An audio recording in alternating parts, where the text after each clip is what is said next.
Halo teman-teman, balik lagi di channelku Soraya Alidia dan makasih banget kalian udah klik video nih. Hari ini aku mau ceritain salah satu utas yang aku baca di tweet dan ini tuh tentang perselingkuhan yang gap umurnya cukup banyak. Jadi yang si cowoknya ini sekitar umur 60 tahun gitu. Dan yang si ceweknya ini umur 18 tahun. Langsung aja ya aku ceritain ceritanya. Pengen cerita nih tentang ada perselingkuhan di lingkungan pekerjaan. Yang ceweknya umur 18 tahun dan cowoknya hampir 60 tahun. Sebelum cerita, berucap na'udzubillahimindzalik ya Allah. Dan semoga kita semua dijauhkan dari segala bentuk perselingkuhan. Amin, amin. Ini cuma cerita-ceritanya buat pengalaman, jangan sampai kita kayak gini ya. Amin, amin, amin. Buat pengalaman hidup. Oke, kita cerita hanya untuk buat pengalaman hidup, buat reminder. Jadi ceritanya ada karyawan baru cewek, sebut aja namanya Gadis. Gadis ini anak yatim piatu dan tinggal di pondok pesantren. Dia diangkat menjadi anak oleh owner sebuah perusahaan. Dengar-dengar sih dari kecil udah diangkat sebagai anak dan dimasukkan ke pondok supaya menjadi anak yang baik dan solehah. Setelah lulus sekolah, dikasihlah pekerjaan oleh orang tua angkatnya di salah satu perusahaannya. BTW, orang tua angkatnya ini Chinese dan punya banyak cabang perusahaan. Tidak lama setelah bekerja sekitar 2-3 bulanan gitu, si gadis ini berkenalan dengan karyawan-karyawan lain termasuk si laki-laki tua itu. Kita sebut saja namanya Pak Joni yang umurnya hampir 60 tahun dan dia masih punya istri dan 2 anak yang mana anaknya lebih tua daripada gadis ini.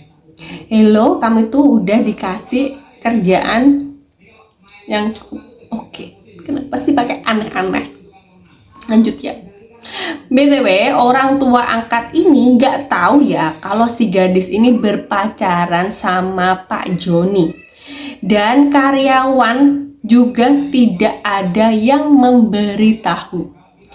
Setelah berkenalan, mereka akhirnya berpacaran dan melakukan hal yang seharusnya tidak dilakukan, apalagi si gadis ini umurnya masih di bawah 20 tahun. Ya ini namanya pedofil lupa ya. Udah aki-aki masih aja ya. Ya walaupun yang di atas 20 tahun juga seharusnya tidak boleh ya sebelum menikah. Si gadis ini kan dikasih mes karyawan di area kantor ini oleh ortu angkatnya. Biar kerjanya enak, nyaman, dan gak perlu OTW jauh dari rumah kalau mau berangkat kerja.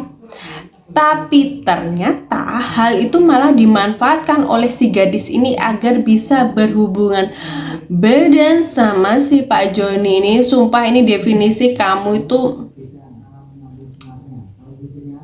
gak tahu diuntung lah. Mesnya itu ada di dalam lingkungan kantor, jadi di dalam area kantor gitu. Jadi kalau keluar masuk ya orang pasti tahu dan ada CCTV juga.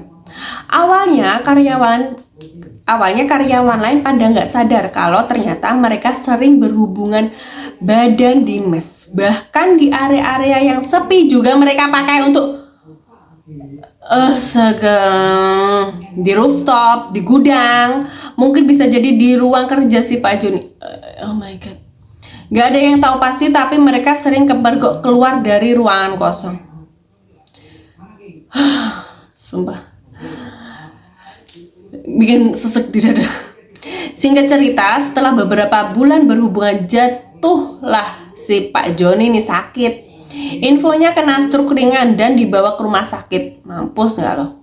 Kirain setelah kena sakit gini bakal sadar dan berubah ke jalan yang benar, tapi ternyata tidak. Hubungan itu terus berlanjut. Emang orang selingkuh itu obatnya matu detik, ya nggak sih? Setelah Pak Joni sehat, Pak Joni dan gadis ini pun melakukan hubungan itu berulang kali, mungkin tidak terhitung lagi. Oh iya, setelah mereka sering kepergok itu, akhirnya Pak Joni menyewa kamar kos untuk si gadis. Jadi si gadis tidak tinggal di mes. Jadi gadis tidak tinggal di mes tanpa diketahui orang tua angkatnya. Setelah itu, mereka berjalan seperti biasa. Mereka berhubungan dan sibuk dengan pekerjaan masing-masing. Tidak lama dari Pak Joni sembuh, ternyata ada yang berbeda dari badan si gadis. Ada lebam-lebam di beberapa bagian tubuhnya dan ada bintik-bintik di area vital si gadis. Kayaknya penyakit ini ya. Pak Joni dan gadis pun memeriksakan ke rumah sakit. Awalnya ke dokter umum, lalu rujuk ke dokter spesialis kulit dan kelamin, lalu dirujuk kembali ke dokter kandungan, dan di sanalah untuk cek lab untuk hasil pastinya. Kalian yang bisa nebak hasilnya gimana? Dan ya, si gadis diduga ampun, berarti si Pak Joni ini celap-celup sana sini. Jadi si gadis ini diduga terkena HIV. Untuk hasil lab pastinya katanya tidak akan langsung positif, tapi mengarah ke sana dengan keluhan-keluhan yang gadis rasakan. Ya ampun, gitu loh. Semuanya terdiam dan Pak Joni pun mendiamkan gadis itu sampai saat ini. Belum ada yang tahu, bahkan keluarga atau rekan-rekan kerja belum banyak yang tahu. Kalau udah kayak gitu, siapa juga yang tanggung jawab? Aduh, udah tahu itu tuh suami orang, dan kamu tuh masih muda, udah hidup enak, punya orang tua angkat, disekolahin, dikasih kerjaan. Coba kalau kamu nurut, bisa loh ya kan jadi kepala cabang perusahaan mana gitu. Sekian cerita perselingkuhan yang mengejutkan dan buat sedih. Semoga kita semua dijauhkan dari hal-hal yang buruk, perbuatan yang buruk, selalu tahu batas, dan yang pasti untuk orang tua yang punya anak perempuan, bahkan untuk anak perempuan yang baca ini, pendidikan seks untuk anak itu perlu dan harus kita edukasi sejak dini agar terhindar dari hal-hal yang tidak kita inginkan. Allah, benar-benar harus tirakat, benar-benar harus, ya ampun, sumpah nggak bisa diduga sama sekali.